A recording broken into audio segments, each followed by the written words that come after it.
Hello, you absolute wonderful, amazing human beings. I haven't recorded much content in the last couple of weeks. I feel a little rusty. I've said that in the last couple of videos. Let's shake off that rust and get into it. We're going to share a bunch of wins and lessons that one of my coaching clients had as he finished up his time in the coaching. He wrote a really long post in the coaching group, and I thought some of this information was really helpful, or might be really helpful to a lot of you. I obviously have his permission to share all of this. We're going to keep him anonymous. But yeah, he was really generous, and I can kind of just say as a general thing, most of the guys in the coaching program and most of you in this community, you guys watching right now, most of you are so unbelievably generous. Like every time someone finishes in the coaching group, they'll write a really long post like this and share all of the things they've learned, and they'll try and help other people. And I see a lot of you guys and girls doing the exact same thing in the comments section down below. I see you guys helping each other out.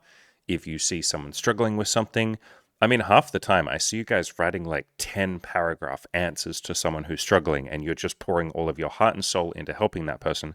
I really appreciate it. I really love you guys. I love this community. I think we built something really nice where everybody is like pretty freaking generous to each other. Even when you guys are going through something difficult yourself, I still see you guys trying to help other people, and that's amazing. All right, let's read out some of these learning lessons, and hopefully these will help some of you as well. It's hard to date successfully when you're apathetic and depressed. Yes, I say this a lot to you guys. I would work on the mindset, work on being a bit more positive, work on having a play to win mindset. I have my play to win video course where I talk about how to do that. There's a link down below to that. But mindset counts for a hell of a lot. It's maybe the most important thing when it comes to dating, when it comes to business, when it comes to happiness and health and just enjoying your life. Everything flows from your mindset. If you think that it's hopeless, like apathetic, if you think there's nothing that can be done, if you think you're never going to succeed, if you think you're a loser, then you just won't try as hard. And you'll have opportunities, like women will come into your life, or there'll be people that want to buy your product or your service, but you won't take those opportunities because you'll say, what's the point? They're probably not going to date a loser like me. Why would I even bother? And you won't try as hard, or you'll try a little bit and you'll tell yourself that you're trying, but maybe she says, hey, I'm not free on Friday. Can we reschedule? And you'll go, see, another woman that doesn't want to make time for me. What's the point? And you won't even bother rescheduling, or you'll ghost people, or you'll flake on them, or you'll push them away, and you'll phrase it like, no, I'm just not interested in her. But you kind of are. You're just avoiding, a date, or you're avoiding trying to put in the effort. You're avoiding her possibly rejecting you down the line. So you say no now so that she can't say no to you later. Like you can't fire me, I quit. So it's hard to date successfully when you're apathetic and depressed. Attraction is all about how you make someone feel. Yes. And if you don't feel good yourself, chances are the other person won't. Yes.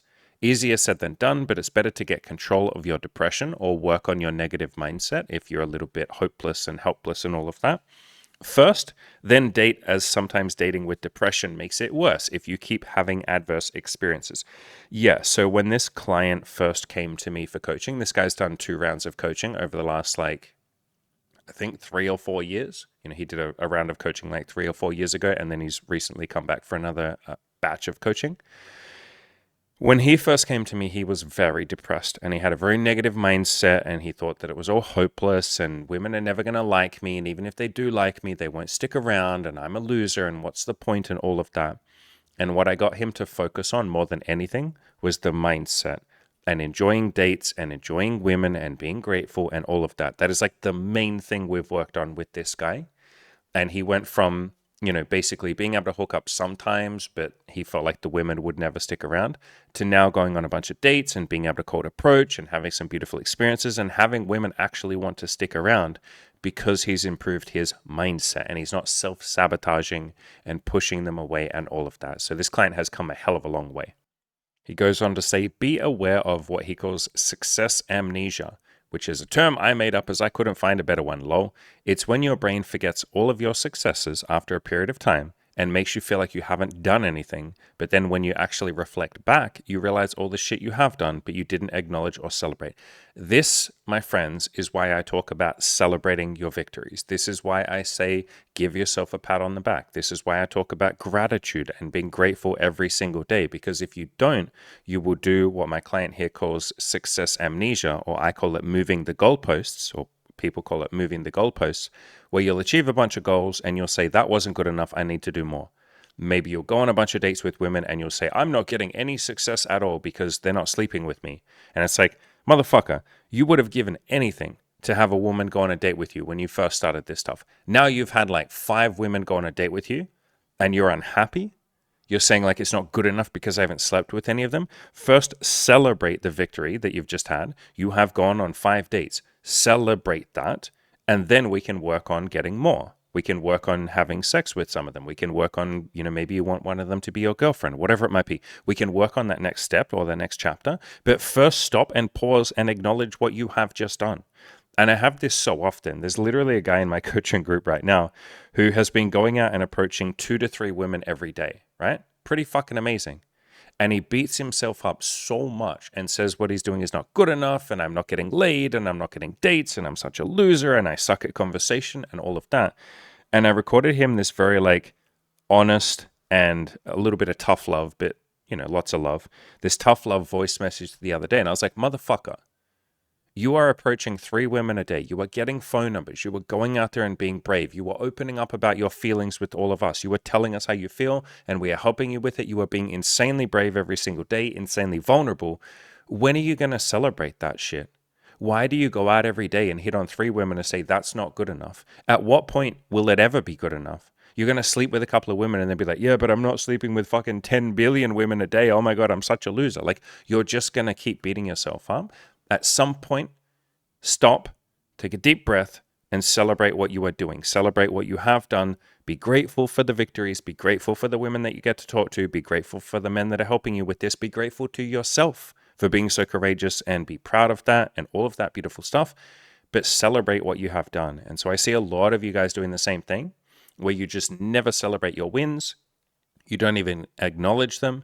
That's why I say get an accountability partner. You're very welcome to come for me for coaching. You're very welcome to come to the Abundance Collective, which is our $200 a month coaching community. You can get some accountability in there, or you can find a friend that will keep you accountable, whatever it might be. But get some sort of accountability, and once a week, do a little check-in with that person, or you can do it every day. And you celebrate your wins and your victories. They celebrate their wins and their victories. And you guys acknowledge the effort and the work and the love that you are putting into yourself and to your goals and all of that.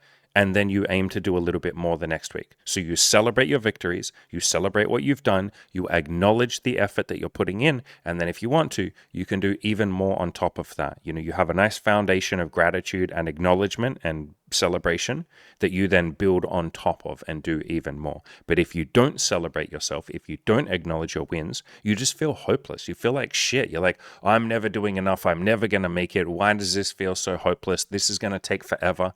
Yeah, because you're not celebrating each step.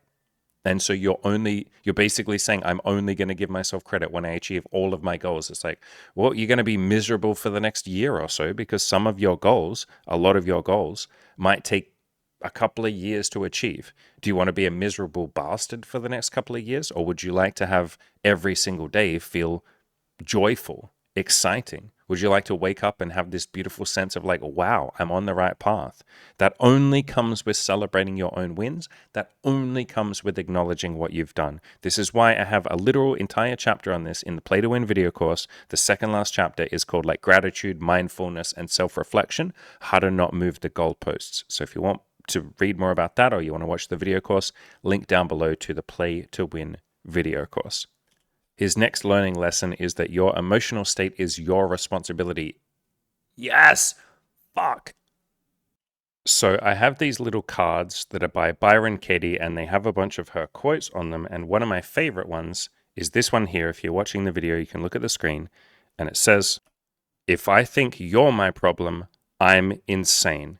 In other words, if I look at external events or other people and say, that thing pissed me off, that is the reason I'm unhappy, That's insanity. No, the reason I'm unhappy is because of the stories that I'm believing about that person. You know, that person should have been nicer to me.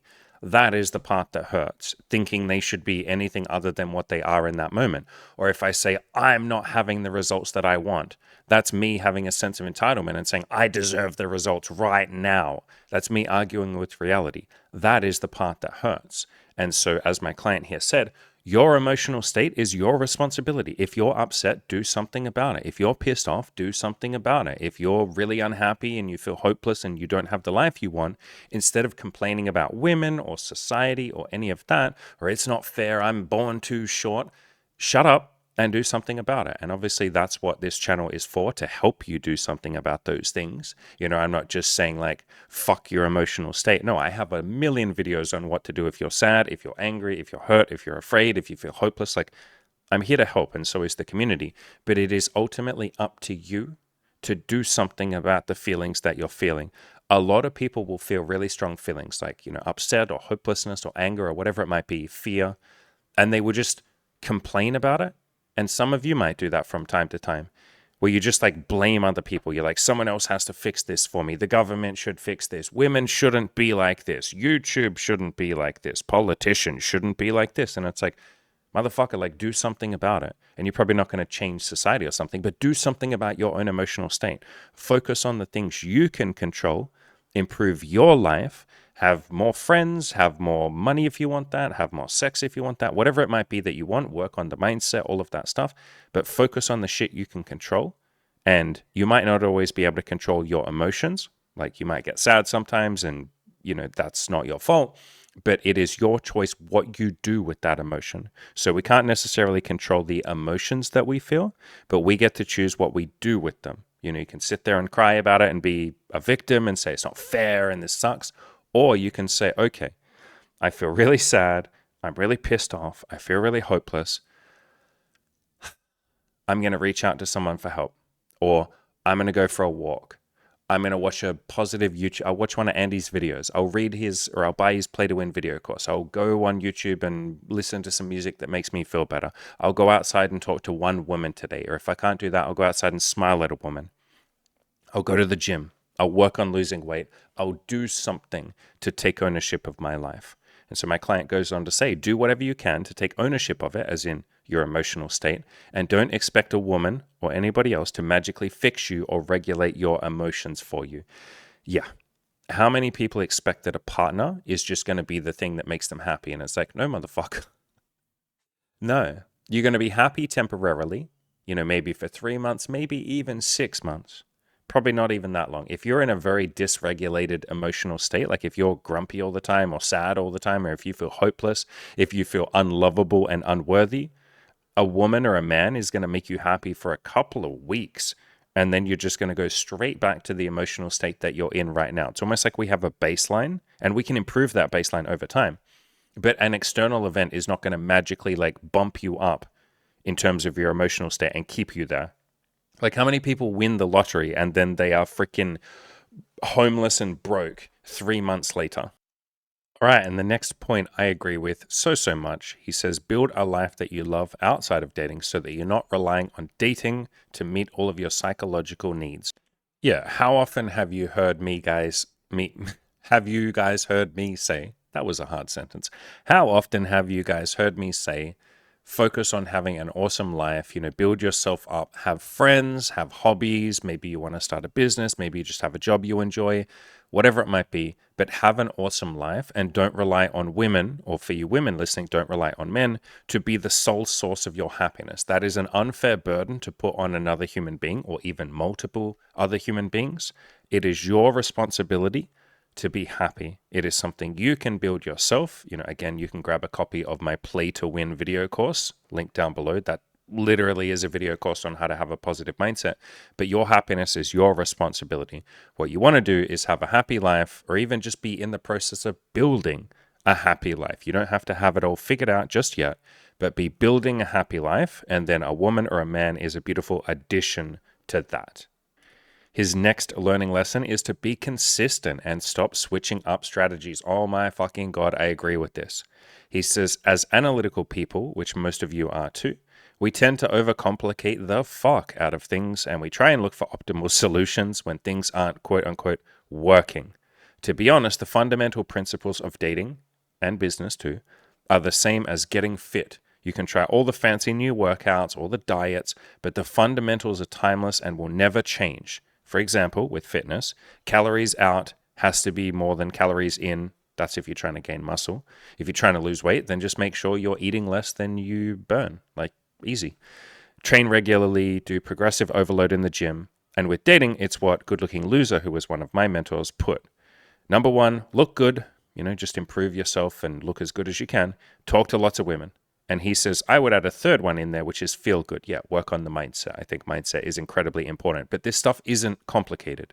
Starting a business is not complicated either. Just have something that people want, like offer value to people, and then ask them, would you like to buy this? And then just say that to a whole bunch of people. Like offer something of value and people will give you money. It's not complicated.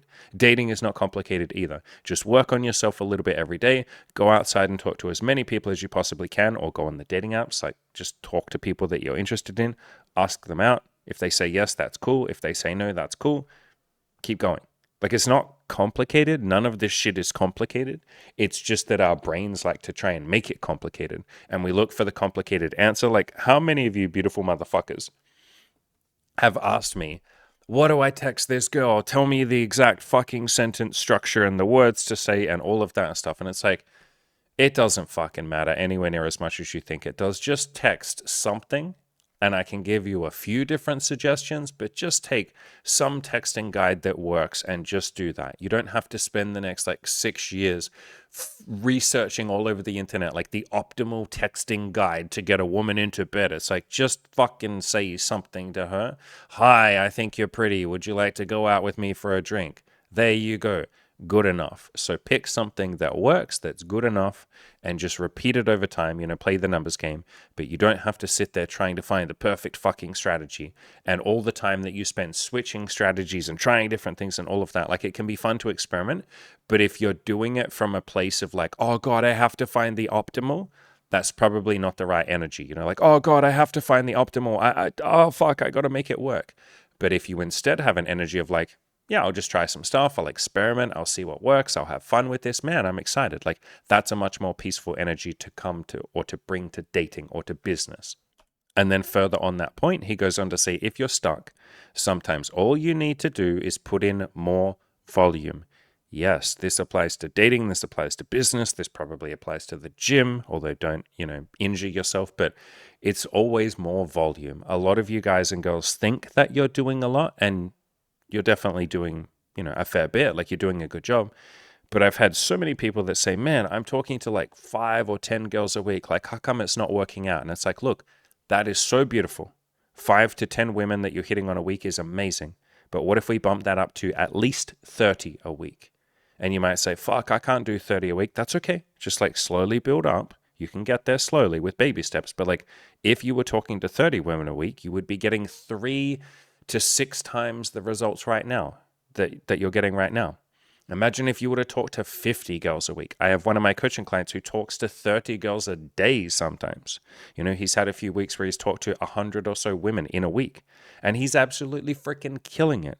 And it probably doesn't surprise you to hear that before, when he was talking to 10 girls a week, yeah, he might have to wait a month before he would sleep with a new woman. Now, if he's talking to 100 women in a week, he's sleeping with multiple women a week, right?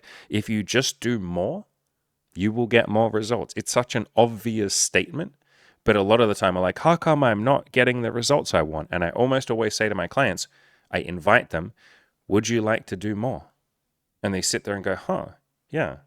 I forgot that I can just do more. So we're never the victim. A lot of the time we feel like a victim and we're why isn't this working? And it's do you want to do more? If you did more, you would get more results. So as he goes on to say, you don't need a new strategy most of the time. Yeah, you don't.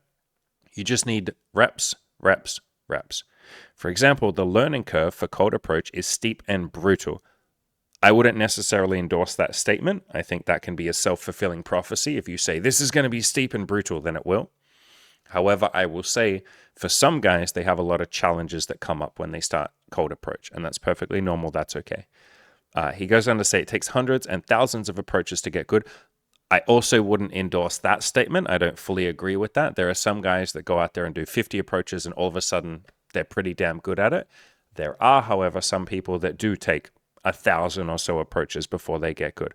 I definitely did not take thousands of approaches to get good at all. Although I kind of had a little bit of a like head start, I guess, because I did an approach anxiety program. And in that program, I did talk to a lot of women. But yeah, I just want to make it clear that like, it doesn't necessarily have to take hundreds or thousands of approaches to get good, but for some of you it might. You know, we're all on our own journey, and sometimes it can be so easy to compare yourself to some other guy, and you're like, how come he's only done like, 100 approaches and he's good at it? Why have I done 1,000 and I'm still nervous? And it's like, chill out. Some people just take a little longer, which is the point that my client is making. He says there's no shortcutting this process. Sure, you can get lucky and meet the love of your life on your 10th approach, but the odds are that you won't. Yeah, I agree with that. Yes. Like, and we have met some curious cases. Like, I knew a guy back on the Good Looking Loser forums who the first woman that he approached said yes to him. They went on a date. They ended up becoming boyfriend and girlfriend. I think they even ended up getting married, or they're at least in a long-term relationship. The first woman that he ever approached.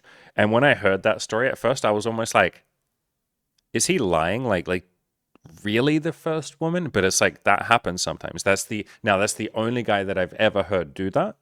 Everybody else takes like 100, 200, some people take 1,000 before they find someone that they settle down with. Like some people take 10,000 approaches. Like it's very random and different, and we all have different goals anyway. Like some people want to settle down, so maybe the very first woman that shows them any interest, they're going to go, fuck it, yeah, we can be boyfriend, girlfriend. Whereas other people might be looking for something a little more specific, maybe a little more fussy, maybe you just want more experience, right? And so you might need to do 1,000 approaches, maybe 10,000 approaches before you find someone that you really settle down with. So yeah, this stuff's like very random and up and down, and it changes depending on the person.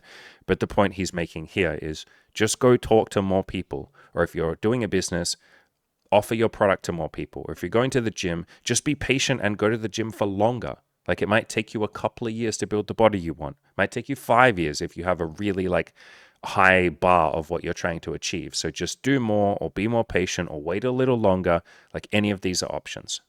And this next point is such a good point. He says, put down all the dating advice or theory and gather experience from testing assumptions in reality. If you want, you can read like 10%, but 90% needs to be tested in field. Yeah, I say this to you guys all the time. Like, go out there and take some action. Like, don't only consume my content, because that's not really going to do much. It'll make you feel good. It'll definitely build a positive mindset. But like, if you guys have goals, you have to actually take some action for them to happen. And a lot of the time we get caught up in thinking we're taking action when we consume content. We're like, no, I'm working on my dating life. And it's like, all right, how many women or guys have you talked to this week? None. Okay, how many people have you talked to in the last month and asked out? None. Okay, are you on the dating apps? No. Okay, well then like you're not making progress, like you're learning. You're almost like at that point, maybe a little bit of mental masturbation. So we do have to take some action. It's like if you want to bake a cake, it's one thing to research all the recipes and find the best recipe of a cake ever, but at some point you have to actually start fucking whisking the eggs, or I don't know how to make a cake. Whisking the eggs and pouring in the fucking ingredients and baking the damn thing. You have to take the actual steps. You have to follow the instructions. He goes on to say, go on dates to find out if you like the other person as opposed to seeing if they like you. Yes. And seeking validation from them. Yes. We say this all the time. Like, you're not just on a date to impress the other person. You're on a date to have fun. You're on a date to see if there's chemistry. You're on a date to see if you like them and if they like you. But a lot of people show up to a date and go like, oh my God, I hope she likes me. I hope he likes me. Please like me. Please, please, please. And it's like this desperate, almost like needy feeling, or this needy, like, neediness, I guess. And that definitely comes across. It makes you not really enjoy the date as much. And you don't have to sit there and like interview the other person and be like, I'm going to find out if she's good enough for me. Like, you don't have to be all prideful about it, but you're going on a date to see if we have fun, to see if we connect. Do I like her? Does she like me? Like, it's not just you performing, especially for men. A lot of men put this pressure on themselves to perform. They're like, I have to do a good job. I have to be smooth. I have to be interesting. I have to say the right thing. I have to invite her back to my place and be confident with it. I have to make a move at my place. I have to kiss her. I have to fuck her. I have to do everything. I have to make her orgasm. I have to then cuddle her afterwards. I have to drive her back home. I have to fucking make the move for the second date and invite her to mine for the second date. Like, I have to do everything. And it's like, calm the hell down, man. Especially in the bedroom. So many guys are like, I have to fucking have a hard dick and I have to perform and I have to be sexy and I have to make her come and I have to do a good job. Chill out. You guys are both there for the same reason. You both want to have some fun. Maybe you want a little bit of validation with each other, and that's perfectly okay. Maybe you want to talk a bit and get to know each other. Maybe you want kinky sex. Like, you're both there to have a nice time. You are doing this together. The date is not one person performing and the other person receiving. That's such a like archaic way of looking at dates. It's a really painful way of looking at dates because then all the pressure is on you to make the date go well. And then if the date feels a little awkward or if there's moments of silence, you blame yourself and you're like, fuck, it's my fault. I'm not being interesting enough. Oh God, she's not feeling chemistry. I'm losing her. I'm losing her. Oh God. It's like, calm the fuck down. You are both on the date together. You are on the same team. You are allowed to have fun together. It's not you doing all the work. Calm the hell down. He goes on to say, it is okay to not know what you want in dating. Absolutely.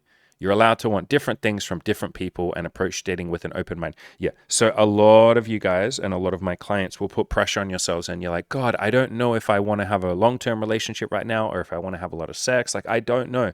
I literally had a coaching client. We talked about this yesterday on the group coaching program, at the group coaching call in my big coaching program. Like, we literally talked about him not being sure if he wants a relationship, if he wants to just date a bunch of people. And I said, what if you just take it case by case? Like, you're open to both things, right? Like, you want a relationship eventually, but you also want to get some experience. What if each person you meet, you go on some dates, you keep an open mind, and you say, you know what, I'm kind of getting vibes that this person might be like a casual friends with benefits, and we'll care about each other, we'll be nice to each other, but it will be mostly sexual, and we'll have a lot of fun together. We'll explore each other's bucket list. We'll both practice intimacy and sex and, you know, the touch and all of that sort of stuff. And then you date another person, you're like, you know what, I think I really connect with this person on a super deep level. We like all the same hobbies. We just seem to click and connect. I think I want something that's a little bit more like friendship based. Like, we'll go hiking, we'll hang out with each other's friends, like, we'll have a blast. We'll definitely have sex too because we're sexually attracted to each other and there's a lot of chemistry there. But I think I want this person to be some sort of like deep friend as well. And you'll have that. Maybe you meet another person and you're like, holy crap, I just click with this person on everything. Like me right now with Molly. You know, like, we just click on everything. And maybe with that person, you're like, I want this to be a proper relationship. Not that the other types of relationships are not proper, but you know what I mean? I want this to be a deeper, like, boyfriend-girlfriend relationship, like what I have with Molly now. I want this to be a relationship. She seems to want the same thing. Fuck it, let's do that. So you don't have to go into every single meeting with every person and go, okay, this has to be a relationship or this has to be like casual.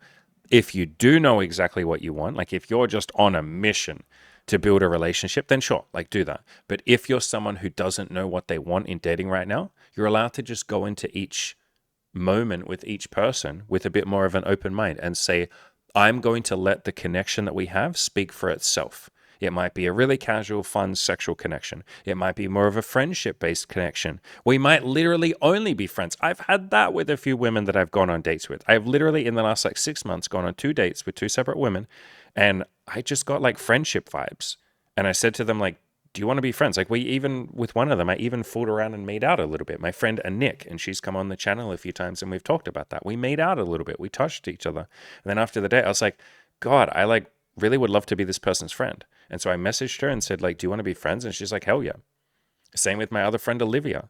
You know, we're like now really good friends. And so if you let the connection speak for itself a little bit more, I feel like that's just such a nice way to go through dating. And again, if you know exactly what you want, go for it. That's beautiful. But if you're not sure, you're allowed to just take each person as they come. And I kind of hinted at this before.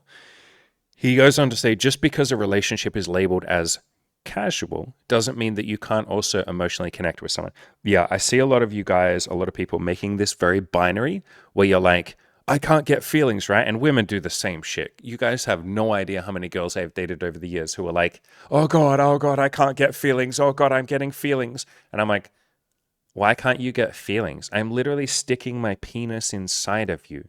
I am looking into your fucking eyes. I am kissing you. I am inside you. We are connecting on some deep cosmic fucking spiritual level when we make love. What on earth makes you think you're not supposed to get feelings? What are you, a psychopath? Like, you would have to be psychopathic to not get feelings for someone, not get like even the tiniest hint of feelings for someone that you are inside of or someone that you have inside of you. Like, it's this weird, it's like this hookup culture thing. I think it's mostly a Western thing. And I'm sure there's other countries that do it too. But it's this like idea that sex, like if you're having a sex-based relationship where sex is like the main thing, that you have to just like hook up and have no feelings for each other and never meet each other's friends, and that you're not allowed to give a shit about each other, and that you can't text throughout the week. You can't be too needy. You can't make them think you like them. Like, it's this weird psychopathic. It's like an attempt at psychopathy. It's like, because think about what psychopathy is, a lack of feelings. And so if you're feeling or starting to get feelings for someone and you try and suppress those, isn't that an attempt to be psychopathic? And I'm not calling any of you psychopathic. It's like we're cosplaying as psychopaths. We're trying to role play as sociopaths. I fuck my feelings. I want to push them down and suppress them and get rid of them. Guys, girls, I'm going to get big for this. Let me turn the big camera on. You are allowed to have feelings for people that you sleep with, for fuck's sakes. You are allowed to have feelings. And now, if you don't have any feelings for someone, that's okay. But I would still hope that you would have just the basics of feelings of like, I care about this person as a human being. I want them to have a nice time. I'm interested in the sex that they would like to have with me. I care about their hobbies and their goals. Like, if you don't care about someone at all, I probably wouldn't be having sex with them. I mean, you may as well just go and see an escort at that point. You probably have feelings for an escort. I would hope you have feelings for an escort, that you're nice to an escort. So yeah, just because a relationship is labeled casual doesn't mean you can't connect and have some fucking feelings and some care for the other person. And if the word feelings scares you, which feelings scares a lot of people, at least phrase it as like care. I'm going to have some care for this other person. I'm going to have some compassion. I'm going to look after them, and I'm going to look after myself, and I'm going to find someone who wants to look after me too. We don't have to have a full-on relationship, but while we're having sex, when we're hanging out, let's at least be freaking nice to each other. I've even had really extreme versions of this. Like, I can remember one girl that I had sex with years ago, and as soon as we had sex, like, I am literally talking within like 20 seconds of me coming. Like, I'm laying there on the bed, I'm just catching my breath. I've just come, she's had an orgasm, I think. And within 20 seconds, she just sits upright, looks me dead in the fucking eyes, gets really serious. And she's like, just so you know, I don't do cuddles after sex. And I was like, what? Bitch, can you just calm the fuck down? I'm catching my breath. Like, what are you punching me in the face for with this? What are you doing? She's like, I don't do cuddles and I'm not going to stick around. And just so you know, I'm going to go in a second. And I was like, you don't want to chill for half a second? Like, I started feeling really like used, I guess. And I was like, bitch, like, just fucking at least lay there and chill with me for 5 minutes. Like, calm the fuck down. Like, no, she jumped up within like a minute or two, started putting on her clothes. And I was like, you don't want to just like chill out? You don't want to just like fucking sit? You can sit on the corner of the bed if you want. We don't have to cuddle. We don't have to touch each other. But like, did you at least have fun just then? Like, can we fucking just chill for half a second? No. And she wanted me to walk her to the train station. So I walk her, to the station. And I'm just confused. I'm like, what the fuck happened in this woman's life that she's like, I am not even going to chill with you for 30 seconds after sex. The second you nut, like, I just assumed she hated me or she didn't have fun or something. But she seemed to have fun, like, during the sex. But I just assumed, like, yeah, something's happened in her life or she's not into me or whatever it might be. We get to the train station. I'm like, okay, goodbye. And she gives me a hug. And I'm like, why the fuck are you hugging me? And she's like, so you're going to see me again, right? And I just was like, I'll text you. And then I texted her the next day and was just like, hey, I don't want to see you again. Like, cuddles are so important to me after sex, or at least just like not running the hell away. And she mentioned a little bit to me after that text. She was like, yeah, I just don't want to get feelings. And this was supposed to be casual. And so she had this like, very rigid idea of what a casual sexual hookup relationship has to be, that you literally can't chill in bed for 30 seconds. And that is obviously going to be a deal breaker for a lot of people. I also have an example of a female friend of mine who clicked with this guy and they were kind of dating. It was kind of casual and they met each other's friends a little bit, but it was sort of like sex-based and casual. They had feelings for each other. They liked each other and all of that, but it started out pretty casual. And same thing, after sex, he would immediately jump up and have a shower, like immediately, like within 1 or 2 minutes of coming. And she said to him a few times, "Hey, like, do you want to chill and cuddle with me afterwards?" And I don't think in his case he was super scared of feelings, but he was a little bit. Like he said a few times, like, this is just supposed to be fun. It's supposed to be fun and sex and all of that. So I think a lot of people have this notion that if it's casual, I can't get feelings. Guys and girls, you are allowed feelings. You're allowed to care about someone. It doesn't have to be only sex. He also says sometimes learning dating skills and taking action isn't enough to see meaningful changes. If there's trauma and deeper emotional blocks going on, then processing those, either through therapy, meditation, psychedelics, and I am not going to endorse you guys take psychedelics, follow the laws, do your own research, blah, blah, blah. Breath work, somatic healing, etc., makes learning skills and taking action much easier. Yes, I say this all the time. It's the mindset that affects your dating life, your business life, your happiness, your gym progress, all of that. So that is the stuff that I get you guys to focus on a lot. And yes, I will give you guys advice on how to meet women and how to have sex and all of that stuff. But if you notice, a lot of my advice, maybe like 80% of the advice I give on this channel is about mindset and happiness and peace and letting go of some of that emotional trauma and those blocks and limiting beliefs. God, limiting beliefs will absolutely sabotage your goals more than anything else. He says, personally, I needed both, as in he needed to learn some skills and take some action, and I guess work on his mindset as well. Whereas some people only need to learn skills. Yeah, some of you just literally come to me and you're like, hey man, what can I text this girl? And I say, hey man, it doesn't really matter what you text her, as long as you text something decent. Just pick something that you could text her. Use one of my texting guides. Playing with Fire, one of my friends, Alex, he has a bunch of texting guides. Just pick someone's texting guide and just follow that. It'll be good enough. And you go, thanks, man. Cool. Okay, now I have a girlfriend. I did it. Like some of you don't have limiting beliefs or you don't have any blocks. Like you literally just need to be told what to do, or you just have a couple of questions. I answer the questions and you're good to go. But some of you have a lot of stuff going on underneath the surface. Limiting beliefs, doubts, insecurities, pain, trauma, any of that sort of stuff. As he says, my nervous system was way too fucked up for a long time for only skills to work. Some of you have some trauma and that is perfectly okay. So I would work on that stuff. I'm here if you want my help. You can come to the big coaching program, or you can come to the Abundance Collective if you want a little bit of help in there. That's much more affordable. But yeah, sometimes we need a little bit more of the deeper stuff. I think we might finish up there, guys. It's been about 40 minutes in this video already, and he wrote a lot of stuff. He fucking, look at this. He poured his heart and soul. So we might do a part 2 of this, but I appreciate him sharing all of this stuff. I appreciate all of you down in the comment section as well that love to share your advice and wisdom and help each other and try and help me. Some of you give me advice, which I really, really, really appreciate. As I said, if you would like any more help, maybe I'll mention the Abundance Collective again. So that's our $200 a month coaching program, little coaching community. I jump in there every couple of weeks and we have coaches in there that are helping as well. And we built this nice little community where everybody supports each other. They're there for each other. It is $200 a month. So I've made it nice and affordable.